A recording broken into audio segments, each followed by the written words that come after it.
Kementerian Agama telah mengumumkan secara resmi tidak memberangkatkan jamaah haji Indonesia untuk tahun ini.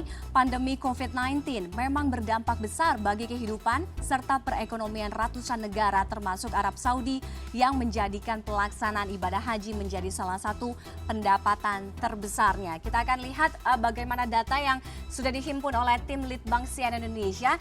Jadi kalau kita berbicara bagaimana pelaksanaan atau penyelenggaraan ibadah haji, Indonesia sebenarnya merupakan salah satu negara yang mendapatkan jumlah kuota terbesar untuk pelaksanaan atau penyelenggaraan ibadah haji. Jadi sebenarnya untuk 5 besar negara yang mendapatkan kuota terbesar selain Indonesia ada Pakistan, ya.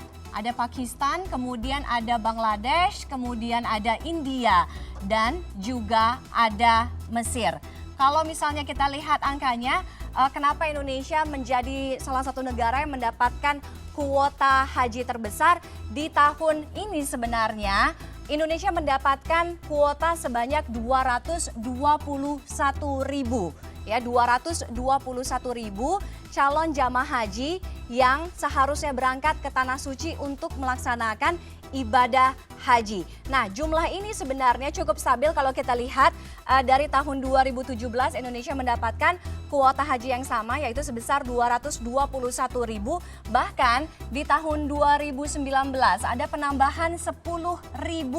Ya, ada penambahan 10.000 kuota. Ini terdiri dari 212.000 haji reguler, kemudian ditambah sebanyak kurang lebih 8.000 atau 18.400 maksud saya haji khusus.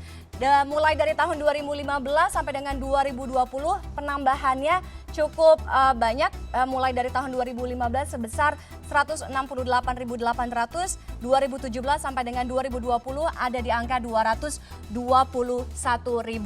Lalu berikutnya bagaimana dengan kuota jamaah haji di dunia? Beberapa tahun belakangan kita lihat sebenarnya ada 2,4 juta umat muslim dari seluruh dunia yang menunaikan ibadah haji. Nah, untuk pemberian kuota ibadah haji sendiri sebenarnya ini menjadi hak atau menjadi kewenangan dari Kerajaan Arab Saudi kepada tiap-tiap negara ya.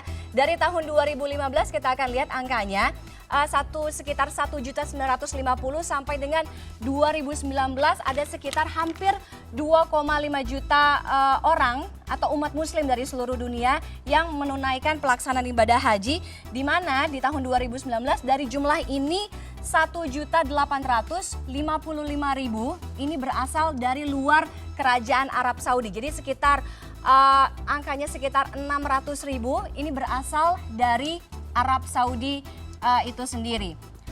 Angkanya pun kalau kita lihat dari tahun 2015 sampai dengan tahun 2019 mengalami kenaikan yang cukup banyak, walaupun di tahun 2016 sempat ada penurunan kuota haji. Tapi kalau kita lihat dari 2015 sampai dengan 2019 ada penambahan kuota sekitar 500.000 yang diberikan oleh Kerajaan Arab Saudi kepada umat muslim di seluruh dunia.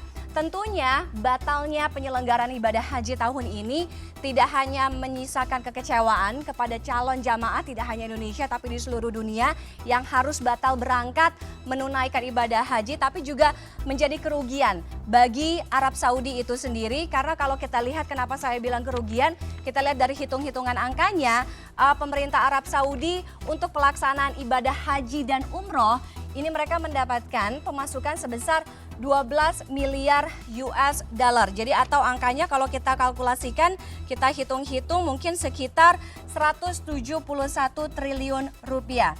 Nah, tapi peniadaan atau batalnya penyelenggaraan ibadah haji tahun ini yang diakibatkan oleh wabah atau pandemi bukan kali ini saja terjadi. Kita lihat beberapa waktu sebelumnya dari tahun 1814 atau 1814 juga pernah ada wabah. Waktu itu adalah wabah tahun yang akhirnya mengakibatkan 8.000 orang ini meninggal dunia. Dan bahkan pada saat itu Ka'bah juga harus ditutup. Lalu ada wabah India. Jadi wabah India ini diduga adalah penyakit kolera yang berawal atau berasal dari India di tahun 1831 pada saat itu ibadah haji yang sudah dilaksanakan harus atau terpaksa dihentikan di tengah jalan. Lalu berikutnya ada di tahun 1837, tidak ada namanya, tapi ada satu wabah atau epidemi yang mengakibatkan ibadah haji harus ditiadakan hingga tahun 1840. Dan kemudian ini juga salah satu yang terbesar di kurun waktu 1846 sampai dengan 1892, yaitu ada wabah kolera. Jadi dalam kurun waktu ini tidak ada pelaksanaan ibadah haji, yaitu pada tahun 1850, 1865, 1883, bahkan di tahun 1864 diselenggarakan ibadah haji dan mengakibatkan 1.000 jamaah meninggal per harinya. Lalu saya masih ada satu slide lagi terkait dengan wabah meningitis yang terjadi di kurun waktu 1900-an, tepatnya di 1987. Ini juga mengakibatkan 10.000 jamaah haji terinfeksi. Itu tadi data yang berhasil kami himpun dari tim Litbang CNN Indonesia.